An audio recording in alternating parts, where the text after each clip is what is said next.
There is nothing wrong with your internet. Do not attempt to adjust your settings. We are controlling the podcast. We control the squealing and the screams.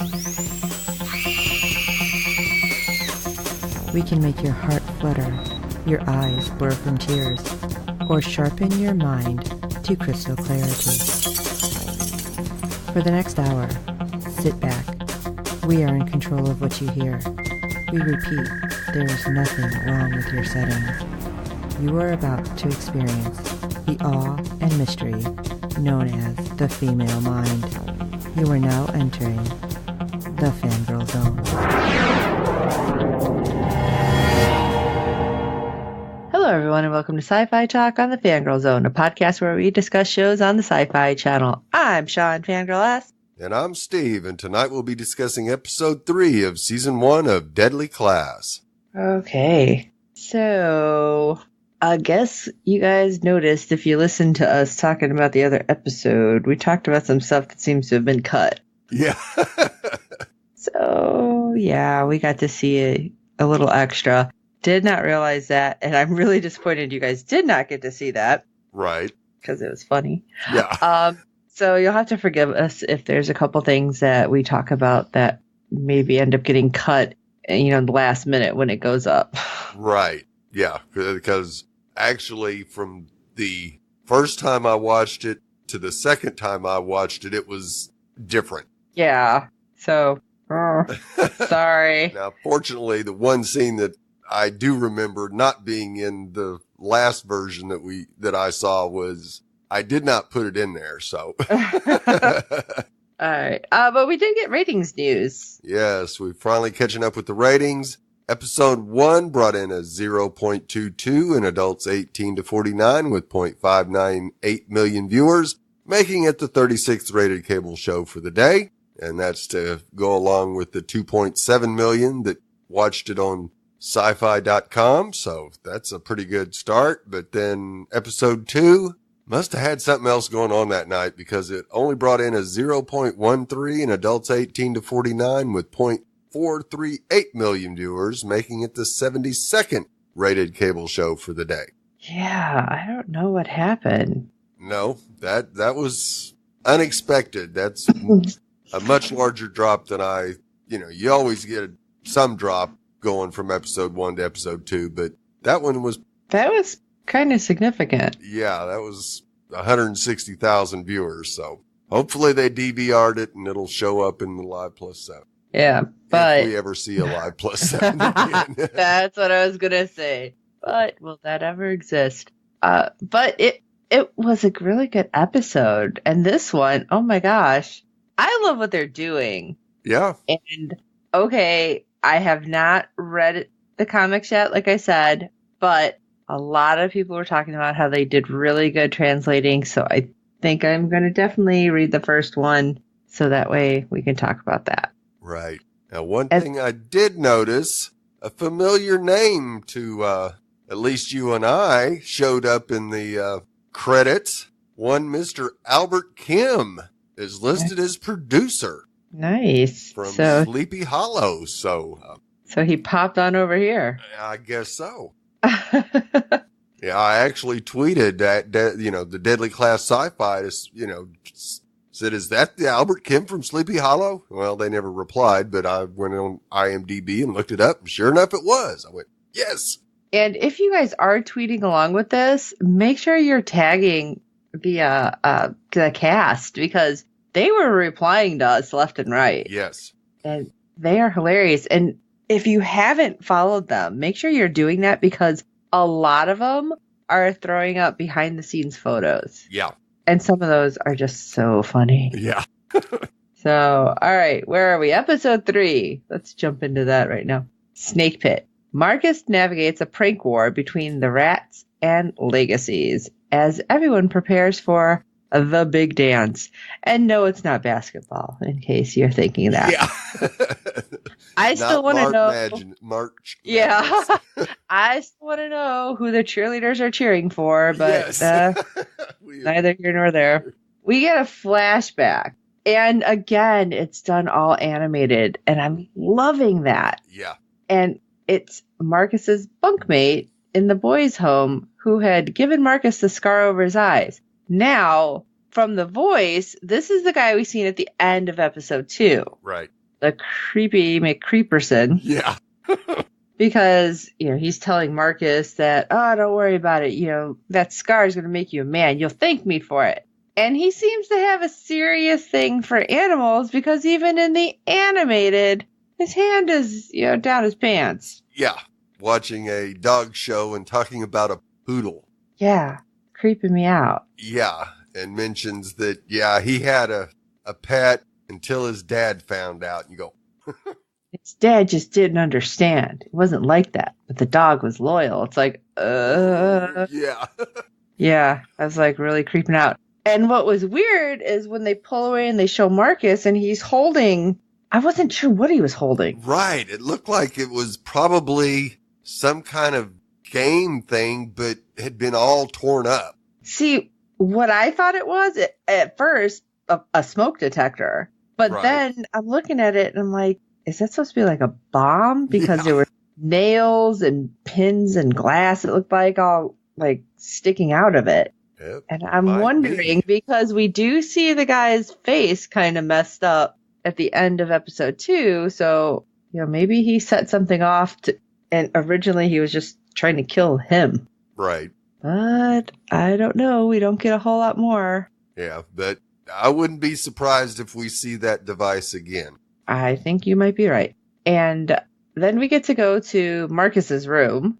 And I don't know if it's supposed to be before class, after class. But Marcus and Willie are playing a boxing game and talking about patriotism. And I loved it because the controller is kind of Atari, but it reminded me a lot of Punch-Out. Right. And then Shab comes in a towel. Apparently he was in the showers, I hope. Yeah, you would think. And suddenly, Willie stands up over Marcus and he's like, I want my money. I want my $2. And all I kept thinking was that John Cusack movie, Better Off Dead. And Shab's just like, oh, you shouldn't borrow money from the FWO. Their collections are rather stabby. It's like, what? And their interest rate is just crazy. Right. It's like, okay, Shab. And somehow, Shab seems to know a whole lot about being a rat, even though he's a legacy. Right. Because he gives them the lowdown. Yep, he sure did. It's like, what? I don't get it. And they're walking through the hall, and Marcus is like, what are you talking about? And why do you let all these people bully you? Because we see it happening in the hallway. And this I thought was interesting, and I wonder where it's going, because Shab's like, they all think that I'm, this weakling that they can push around. And that's when things will be surprising. It's like, oh. Yeah, I'm curious to see if that actually goes anywhere, or if that's just Shab talking. I wonder. I feel like it has to, because otherwise, this kid is just going to be beat to crap by the end of this. Exactly. Yeah, he'll be road trash. It's like, how is he going to get anywhere? But then they come up to a table and Shab takes his ticket to a legacy dance, and he turns around and tells Marcus, oh, yeah, sorry, this is just for legacies. But he warns him about the hazing right as Billy reaches into his locker and has a rat trap on his hand. Yeah. Great, because he's a rat too. I see where this is going. Yeah. And then Chico. You know what? This guy. Now he responded back because I'm like, God, I hate Chico so much. The more I hate this character, the more I like the actor. Right. And he's probably the nicest guy. And actually a bunch of the cast was responding to that. Right. That he's great. And he responds back with hearts and broken hearts. And I'm like, oh, it's so sweet, but not. Yeah. Especially when you have Chico going up to Victor and asks, hey, did you get your rabies shot? Since, you nailed a vampire rat. It's like, oh. And things just get weirder. We go to a blow dart workshop, which I'll tell you, using a blow dart, I can't say gun, but it's kind of difficult. I've actually done it. Not in this old school one like they had. Right. I was actually pretty good at it, which kind of scares me. Does this mean I was an assassin in my past life? Maybe. Could be. But DeLuca, I want more DeLuca. Oh, absolutely. She's just so great. And I just want her to turn around and beat the crap out of somebody. Yeah. Just like, Master Lynn. But she's telling everybody you have to be centered when you use a blow dart gun. And it's like, great, because you see all these people nailing their shots. Of course, Saya, just bam, right in the middle of the forehead. Right. And Marcus, did he even blow it, or did it just, the needle just fall out before? Yeah, he blew it and it just fell out and you go, whoa. Or did it just fall out before you even did it? Yeah, it might have, but yeah. And Petro, I loved it. Yeah, Marcus, I'm sorry, Marcus. Yeah, you're not doing so good here. No. Petra comes up, and I really expected Petra to nail this. Oh, absolutely. But she didn't get a chance. No, because Victor, he decides to walk over and move her hands into a different position. And he's trying to help her because he's like, oh, yes, I remember your technique well. I thought she was going to headbutt him. Oh, she should have. She really should have. Because nothing good is going to come of this. Right. I'm like, there's no way Victor all of a sudden is going to be cool. No, because his reply earlier to Chico's statement was, oh, yeah, well, it's all about the vagina, and high fives all his group. So it's like, right. Yeah, no, he has no feelings whatsoever for Petra. It's all a little game for him. Right. And then it's weird because he's like, are you ashamed of what we did? And she's like, you were a curiosity. Back up. Yeah. Back off, Jack. And he just keeps talking. And she's like, do you not speak English? And he asks her to the legacy dance. And she's like, huh? No. What is wrong with you? Yeah. And I'm just thinking, again, no good can come of this. No, not at all. No. Oh, let's run over to the poison lab, shall we? All right. Dinky has the class cooking up something he calls mellow yellow that will make your victim have primal hallucinations. Oh, I thought that was hilarious. I'm like, what's going to happen? Yeah. Well, Brandy comes up and tells Petra that she knows that they had sex, and if she comes to the dance, she will regret it. I love that too, because Petra's like, are we best friends now? Why are you talking to me? Exactly. Like, yeah, we're not running in the same circles. Back up. Yeah. So Marcus reaches for some jelly beans, knocking the liquid into the lap of the guy who placed the rat trap in Billy's locker. And of course, the guy freaks out. Oh, God, it was funny, though. Yes, it was. I loved it because then, Dinky lets everybody go. And he's like, Marcus, sit down. We need to talk. Yeah. Uh-oh. Yeah. Being the class clown will end poorly. That I believe. Of course, Marcus complains about having problems getting this, and Dinky tells him that legacies have been trained their whole lives, and eventually Marcus will get it. Dinky tells him that something Marcus told him earlier has given him a change of heart, and his best advice is to keep his head down and pick his battles.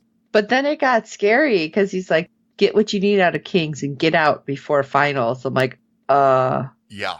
Why? Why? Exactly. Because I was very scared because I like Dinky because he seems to be real, this sounds weird for a guy teaching poisons, but he's kind of down to earth, at least with Marcus. Right. And I'm wondering if he sees something of himself in Marcus. I think so. And then as it goes, what, the little pieces that we get is what I'm wondering if it's like the bigger story, which we'll get to when we, but, I'm wondering if we're going to see like this bigger picture soon. Right. I believe we probably have already started to see some of it, and we'll see where this goes. Yeah. Okay, so between class, Maria is looking forward to the dance, but Saya would rather eat glass. Not the dancer type, I guess. Yeah, I'm thinking no. So Marcus goes up to Willie and tells him he thinks something's up with Dinky, but of course Willie's got to live up to his rep and blows him off. I'm not talking to you, rat. Okay, you know what? This is where I was confused, not with Willie acting tough. I thought Marcus was trying to tell him something was up about the final. No. I didn't realize it was about Dinky. Yeah, it was about Dinky. Because I only watched it once. Right. And of course, we see Petra walk up to Victor and tell him that she's in. And of course, he wants to know why, and she tells him to spite Brandy. Good a reason as any. Yeah, but it's not going to end well. No, but I thought it was a good reason. Yeah, and he doesn't care what she wears. He's just happy that she's going. Yeah. Yeah, no. I'm not buying it, Victor. Right? So, And then, of course, at lunch, it's like, seriously, the whole lunchroom vibe. yeah. It's like, are we in prison? What's going on? But Lex and Billy are just being jackasses. Yes. Seriously, just giving Petra a hard time about the whole anything with Victor. Right. And, they're eating lunch together, all of them. And I love it because Petra's like, are you going to say something now? And Marcus is like, I'm not saying crap. And of course, the back and forth with Lex and him. Like, I know you're judging her. You're just doing it silently. Right. And they kind of notice it's pretty quiet and look up and everybody's looking at them. It's like, what the hell is going on? Of course. And then Chico. Again, Chico. How you like today's lunch? It's a special recipe. And I don't know how Billy didn't notice this. He looks down at his plate and pulls up a rat tail. Yeah. And this was not a small rat tail. No. Sure it wasn't a cat tail? Yeah. I mean, that was a pretty long tail. of course, the lunchroom explodes with laughter, and Lex and Billy take off, and they're tossing cookies. No, we see Petra leave, but... Yeah, she's not in the bathroom with the boys. Right. And Marcus is just standing there. And it was kind of funny, because as the guys are hurling, Marcus is like, do you guys need me to hold your hair back? And they're like, why aren't you getting sick? Right. Oh, And- I've had some rat stew before. Dude, he was homeless. Yeah. And, he ate what he could. Whatever he could find. You're darn right. Yeah, and they're just like, oh. Now, first of all, you still had tater tots on your plate. Whatever. But I'm trying to see the glass is half full here. Right. But they want revenge, and Marcus wants nothing to do with it. And he's like, I'm going to pick my battles. Yep. It's like, okay, I get it, but don't you normally not announce what you're going to do? Yeah. Okay. Well, I guess he, being friends, he needed to let them know that, yeah, I understand how you're feeling and you want to get back at him, but this is not one I'm going to jump into just yet. Right. And we have Maria just chilling in her room, listening to music, and Chico comes in. Dude needs to learn to knock. That's all I'm saying. Oh, yeah. She shares a room with somebody. You don't know what's going on. No, not at all. And apparently it doesn't bother Chico a bit. Yeah, no. And he has, if you weren't sure what that is, kids, that's a VHS tape. Yeah. That's funny because I still have some. But I got rid of my player. But anyway. He's like, hey, movie night. She's like, I just need a break. And I thought he was going to flip because he's like, what do you mean? Right. I was like, uh-oh. Yeah, what is she saying? Here it comes. Yeah, and she's like, I just want to go to the dance with Saya tonight. And he's like, oh, okay, whatever you want. And I'm like, yeah, right. Yeah, this is Sure. going to happen. He is so controlling. But man, right away, so her fan with the blades is definitely her weapon because she grabbed that the second that door opened. Yeah, and it was ready to be used when he opened the door, and it was just like, well, there's another opportunity you had there, Maria, if you really wanted away from him. Right. I don't know. This doesn't seem to be good, but I guess we'll see. But earlier, we failed to mention, we found out via Shab that a lot of the rats have some kind of job. Right. And Lex's job is delivering the mail. So next thing we see is Lex skateboarding down the hall, throwing packages into everybody's room. And, oh my gosh, people were just pissed because Brandy's like, this is fragile. Do you not know how to read? And you have Victor like talking about, what was it, smoked fish or something? Yeah. Basically, everybody had something they were waiting for. And I'm like, really wanted, yeah. Right. And I'm like, but is it? Yeah. No. And they all... they on a all got skateboard? bugged. Hell no. Because they all kind of explode when they open them and like blue liquid, I'm assuming ink, right, all over their face, like boom. And that's what we were seeing in the previews, about taking down the not the patriarchy, but taking them all down. It's like, well, the legacy's got to go. Yeah. Oh my gosh. Let's talk about Dinky again. All right. Lynn comes into Dinky's office and Dinky hands him a letter. Lynn opens I'm thinking that can't be good. No, that can't be good at all. So Lynn opens the letter and tells him that it's a suicide note. I thought it literally was. Yeah. But you look at it and it's just got a symbol on it and you go, okay. Yeah, I'm like, what's this mean? And then we get the major ball drop here is when you signed on for life. Whoa, okay. Right. And, Dinky's like, well, it was different when I joined. And, your father had different ideas. It's like, huh. Yeah. Broke him out of prison and right. Yeah. This is the stories and the picture is getting a little bit bigger. Right. Yeah. Because it sounds like when Dinky joined, he had a feeling that, yes, they were out to do good. Right. Even though it meant killing, they were still going to do some good. Right. Because something's mentioned about the legacies. They already have a leg up. Right. And Lynn all of a sudden is like, don't worry, the rats will pass. It's like, whoa. Yeah. Because apparently, Dinky asks, how many of them passed last year? And Lynn walks away and you kind of go, uh-oh. Yeah. Did any of them survive? That's why I'm like, okay, and here the picture a little clearer. Right. So what I'm thinking is if you were to go back, Dinky would have been a rat. Right. If he had come up in the school. Right. And whatever's happening, like suddenly the preferential treatment is happening. Whereas before it was all even ground. Everybody's learning, everybody's doing what they have to do. And now suddenly these legacies are getting this leg up, and these kids who may well do what they originally intended for this school right. are getting taken out in the final. Right. So this is interesting. Makes me wonder, how much more we're going to see of that. Right. At least it gives us an idea of where the story's going, at least towards the end of the season. Right. Oh, and this is where we finally get to see some new people we've been talking about. Yes. Because we get the fundamentals of psychopathy, which I don't even know what that is. Oh. And it's French Stewart, who is in a wheelchair, and not just in a wheelchair, he is like strapped to a wheelchair. Right. And multiple chains and everything. And he has one of the brothers with him who apparently had a cattle prod. I don't know if you caught that. Yeah. To and back he is him off at one point. the Scorpio slasher. It's like, uh-oh, what does this mean? But we find out because, is it Marcus that asks who he is? And, Shab's like, oh.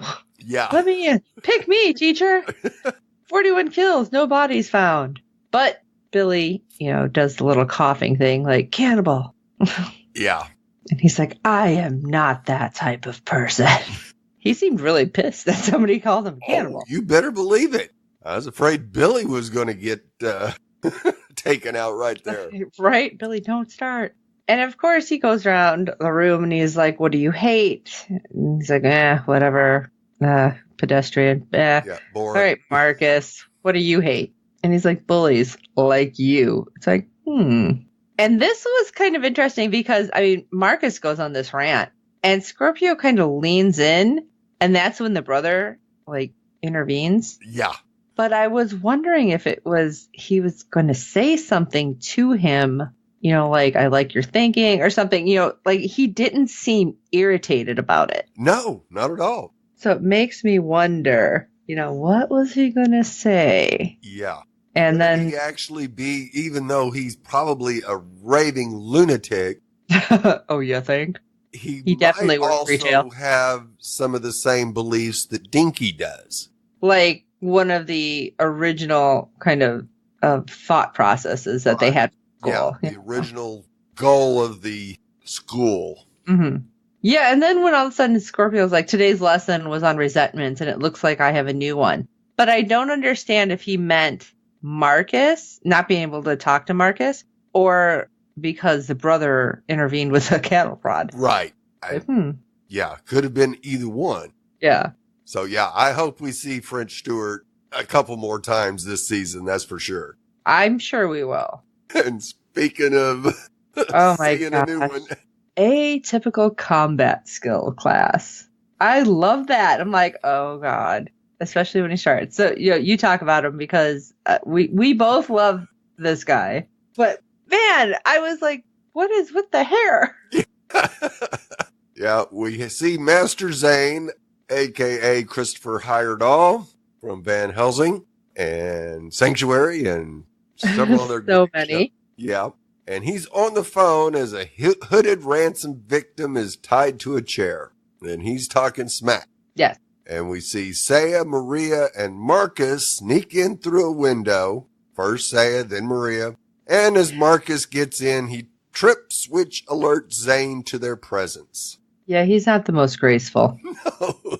Now, Maria is back in the Day of the Dead makeup, too. Yeah, So this has got to be like her persona. Right. And of course, the fight ensues, and Zane is pretty much kicking all of their butts. Oh, yeah, just knocking them all around.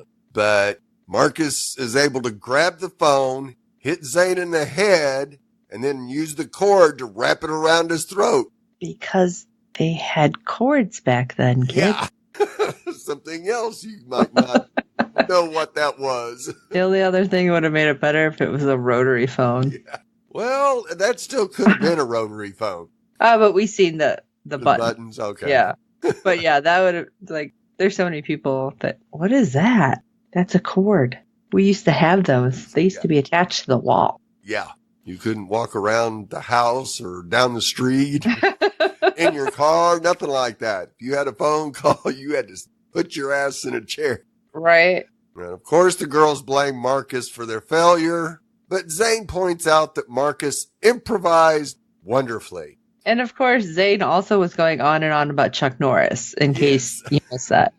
Now, again, makes me wonder if, because of the way he was talking about Marcus, like, yeah, you knew what to do and what to grab. Okay, that was great. Again, is he along the lines of Dinky? So do we have these crazy, but, I guess not so normal teachers kind of looking at Marcus like, okay, this could work. This is what we need. Yes. I mean, Dinky said it in episode 2 where he told Marcus, you've got what they're looking for, but the legacies really aren't going to let you nourish it. So I think Zane definitely has gotten a soft spot for Marcus already as well. It'd be interesting to see how any of these teachers develop with, Marcus. Right. And you get some psychology and some fighting skills. That's kind of what he's needing. Right. So between DeLuca and Scorpion and Zane, they could probably teach him right up. But will he survive I think finals? Dinky could, but with what's happening next, maybe not so much. Right. Because Master Lin goes to see Master Gao, and we're going to talk about the resignation. Was that not the weirdest office, though? Oh, you better believe it. I have never seen. I was like, is this some sort of weird S&M thing? Exactly. Because you had people. Half-naked people holding up being the furniture. She was actually sitting on one guy. And she says, they will stand here in agony for 12 hours because they believe in something. I'm like, Yeah. Because she asked Lynn, well, what are we going to do about this? And Lynn's like, oh, well, he's been slipping a bit, but I trust his silence. And she's like, that's not how this works. Right. There are rules. Right. And interestingly enough, though, he's like, yes, but if a reed doesn't bend, it'll break. Right. And I understand what he's saying. It's like very Dune right there. Yeah, I will bend like a reed in the wind. Because if you don't learn to bend, nothing's going to, you're just going to break and nothing's going to be able to go forward. And I understand what he's saying. And he's saying it, though, because we find out because he's had a long-standing friendship with Dinky. Right. And she's like, well, it has to be done. And I hope your friendship won't get in the way. It's like, oh, hey, that's great. Yeah. Yeah. This is not going to end well for Dinky, I don't think. No, unfortunately. And we get to see Maya and Saya having their girls' night, kind of, sort of. Yeah, at least starting of it. Right. Walking down the street, and Maria's like, I would love to have a home like this, with a library, full of books and a bunch of little niños running around. And it's like, really? And Saya's like, no, I just want to party, but I'll come visit. Yeah. And they go in a liquor store. And I love it because they're talking and walking. And Maria goes up to the cashier. It's like, will this go well with salmon? He's like, it's strawberry wine. Yeah. Basically, he's like, it's Boone's Farm. Right. This goes with bad hangovers.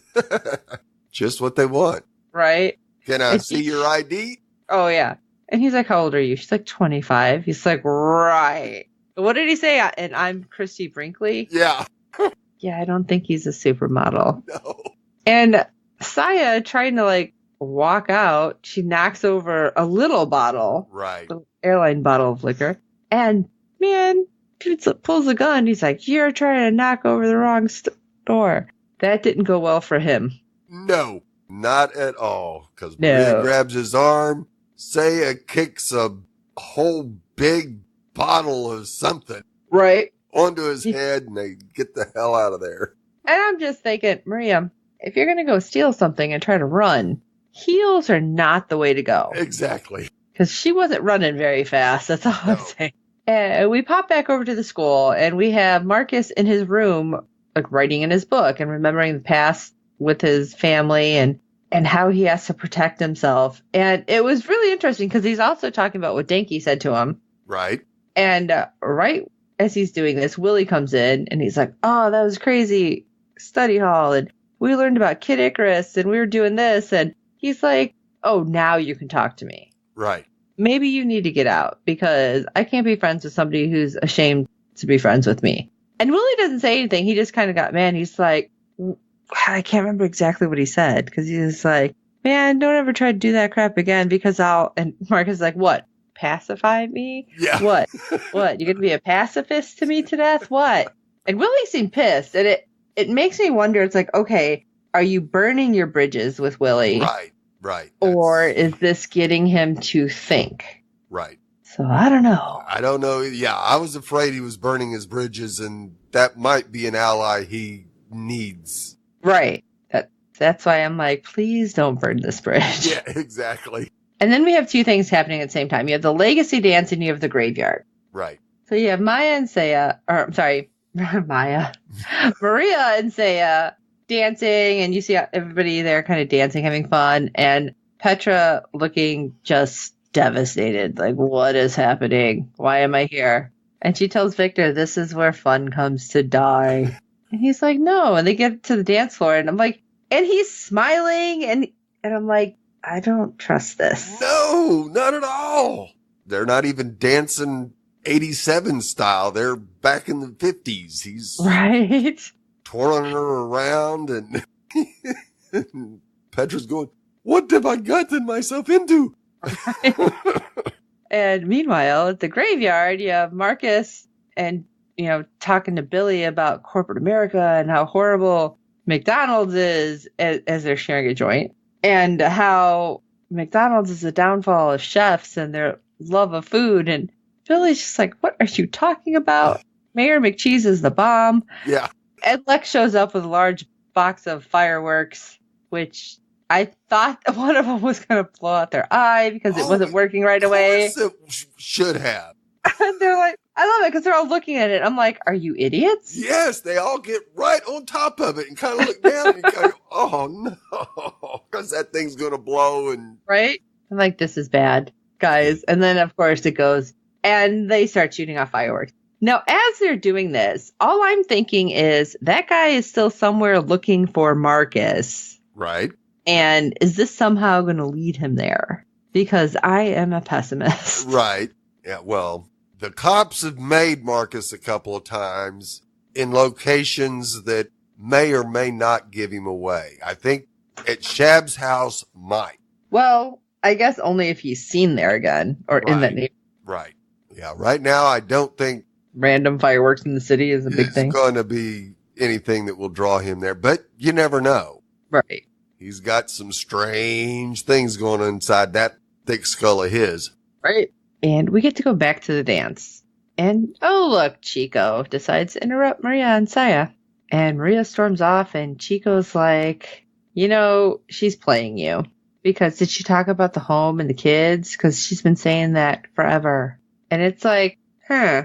Yeah, that's what I've taught her to say, so I can keep tabs on your crew. Right. Whoa, you scum. And I'm like, or was he following them? Right. No, he was following. Yeah.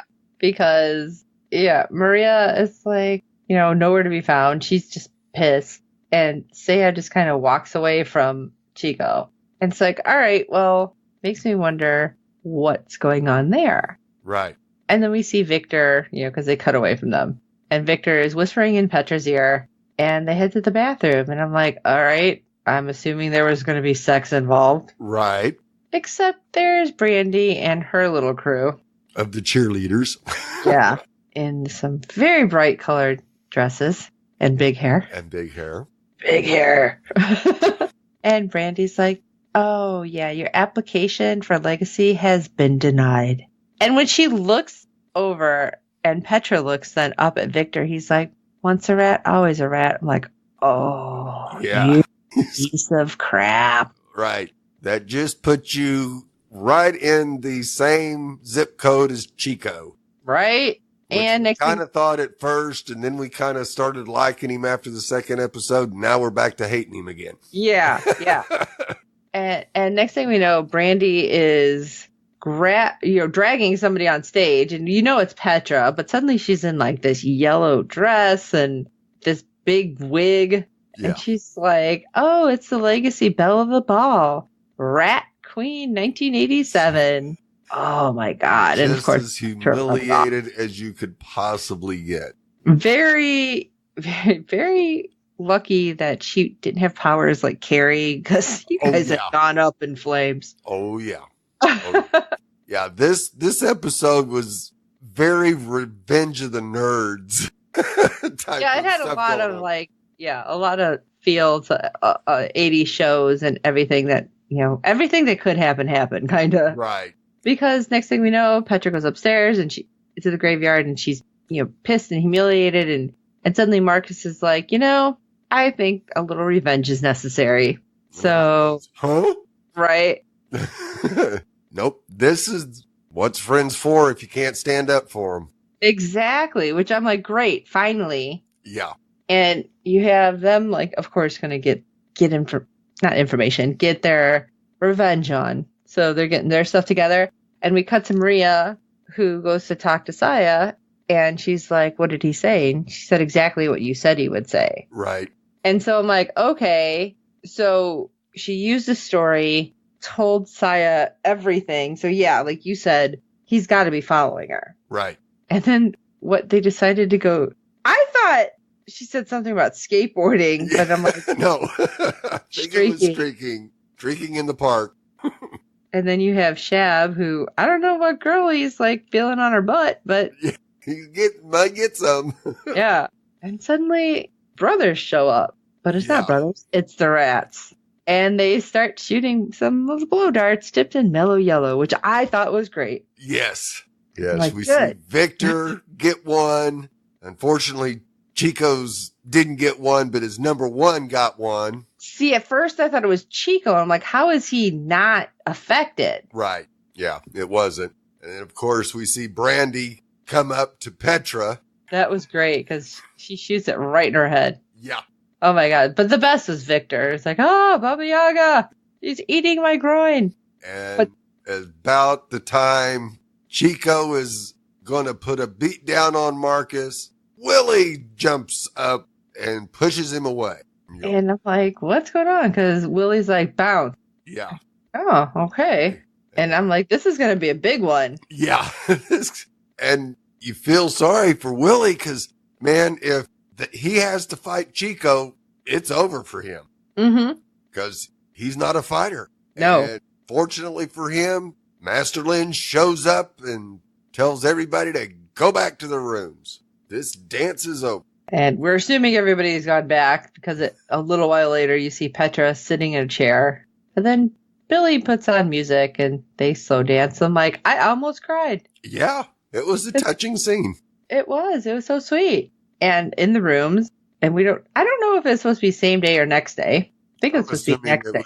I think it was that late after they got back from the... Oh, okay. Well, you see Marcus and Willie playing video games. And Marcus is like, thanks for having my back. And Willie's like, it was that patriotism speech that got me thinking, not about government, it's about community and taking care of your people. And he's like, so I'm your people? Yeah. Not unless you can cover your left. Right.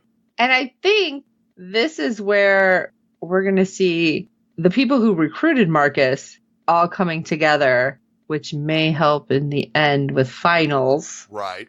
To get, our rats through this time. Right. Or at least get them to that point, because we got a couple of them that may not even make it that long just because of outside stuff. Right. Because we see Dinky entering Lynn's office and sees 2 glasses on his desk. Yeah, this is probably not good. No. And Lynn tells him that the contract cannot be revised, tells him to take a sabbatical to regain his perspective. Nah, that ain't happening. Well, that's the thing, because Lynn's, pouring drinks, and Dinky's like, the rats don't have a chance to make a difference. And right here, I kind of felt like Dinky could have been like, I'm going to train all the rats. And then everything would have been different. That could be. But it didn't go that route. No, it didn't. Because, of course, Dinky smells the drink and knows it's been poisoned. And they fight. Dinky actually stabs Lynn in the back with a broken piece of glass. Lynn manages to get on top and starts choking him. Just before Dinky goes down, he lets him go. I didn't think he was still alive for a good 10 seconds. Exactly. I was like, oh my gosh, he's dead. And yeah, Lynn's like, they're going to come for you. Yeah. I was like, holy crap. I was really freaked out. Right. Because I like this character. I do too. Oh, but why? And because Lynn couldn't do it also shows us something. Mm-hmm. Is that he's really not a bad guy either. So, yeah, we may have a total uprising before this is over with. That's what I would like to see is Lynn, Dinky, DeLuca, and Zane, and Scorpio. Our crazy guy. Minions, yeah, completely. So, I don't know what's going to happen. We're going to find out with that, obviously. Yeah. But the final scene, what is happening? Seriously. Because we have an Oriental student in his room, and there's a package, and I'm thinking, oh God, is this going to explode? Right. But there's a whole lot of money, something in a foreign language, which I did not understand, and underneath it is a picture of Saya. Yeah. So, is this a hit? Yes, it is. That's my assumption, is this has got to be a hit. And who the heck sent it? Yeah. So, what do you guys think? Why don't you let us know at SYFY Talk at fangirlzone.com. Like I said, I've not read these comics yet. Let me know if I should or if I'm going to totally spoil myself and be sad. But let us know. Tweet us, Facebook us, Tumblr, YouTube, everywhere you find us. Because you can go on www.fangirlzone.com. We have a contact page. You can see all of our stuff there. You can send us an email. We will happily share anything you want us to share on our next podcast. And I had fun tweeting with you guys. So yeah, that was a blast.